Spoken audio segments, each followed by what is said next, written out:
We have many activities on campus, and for international students, we have International Students Association. You meet other people come from other countries and get help from them. I also make some international students friend, and also I think OCU is very close to Asian district here, so it's fabulous for Asian students because there's a supermarket, Asian supermarket.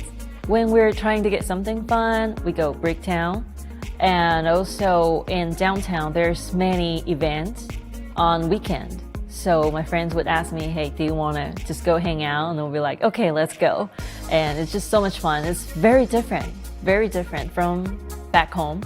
So we have many events going on wherein all the families and all meet together, and we celebrate all our Indian festivals and make some food, have fun. I transferred from Switzerland from back home. I did my first year there, and they were very friendly in the International Admissions Office. I work there as well now, by the way, so I see how everything goes, and I'm really happy that I'm able to work there to help international students who are in my position. One of my favorite things to do outside of class and outside of soccer is to grab a coffee at Elvin's and just to hang out and chill with my friends on campus, because Oklahoma has a lot of sunny days, so it's very, very nice to hang outside. As I heard before, OCU is a small and family community, and I can just confirm that now when I'm here.